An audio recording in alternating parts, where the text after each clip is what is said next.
L'histoire du prophète Nouh. Il y a très longtemps, après l'époque d'Adam, les hommes vivaient dans la paix et la foi. Mais peu à peu, ils se sont éloignés d'Allah. Ils ont commencé à adorer des statues qu'ils avaient fabriquées de leurs propres mains. Ces idoles portaient les noms de pieux hommes morts depuis longtemps, Wade, Suwayagus, Yaouk, Nasser. Allah a alors choisi Nouh, un homme vertueux et patient, pour guider son peuple vers la vérité.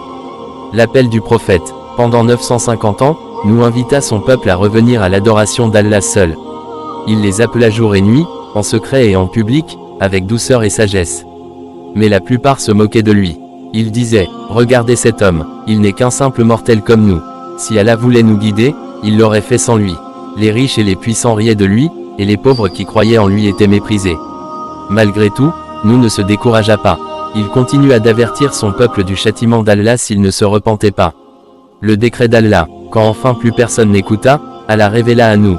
Aucun d'entre eux ne croira désormais, sauf ceux qui ont déjà cru. Ne t'afflige pas à cause d'eux. Alors, Allah ordonna à Nouh de construire une arche gigantesque, sur une terre sèche. Son peuple le traitait de fou. Tu construis un bateau dans le désert. Où est la mer? Mais Nouh savait, le commandement venait d'Allah. Le déluge. Quand vint le moment, le ciel s'ouvrit et déversa des torrents d'eau. La terre fit jaillir ses sources. L'eau monta, jusqu'à tout recouvrir. Allah dit, embarque dans l'arche, toi et ceux qui ont cru avec toi, ainsi que les couples d'animaux. Les croyants montèrent à bord, et l'arche flotta sur les vagues comme une montagne. Le fils de Nouh, qui refusait de croire, grimpa sur une colline. Nouh lui cria, ô mon fils, monte avec nous, ne reste pas avec les mécréants. Mais le fils répondit, je me réfugierai sur une montagne qui me protégera de l'eau. Nouh dit, aujourd'hui, nul ne peut être sauvé du décret d'Allah, sauf celui qu'il protège. Alors une vague les sépara, et son fils fut parmi les noyés. Après le déluge, quand la terre fut purifiée, Allah dit, ô terre, absorbe ton eau. Ô ciel, cesse de pleuvoir. Les eaux se retirèrent, l'arche se posa sur le mont Joudi.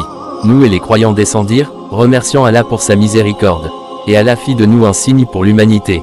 La paix soit sur nous parmi les, Sourate As-Safa, 79. Le message de Nouh. Cette histoire nous rappelle que la patience et la foi triomphent toujours. Qu'aucune richesse ne peut sauver de la colère d'Allah, et que même si peu de gens répondent à l'appel de la vérité, Allah soutient toujours ses serviteurs sincères.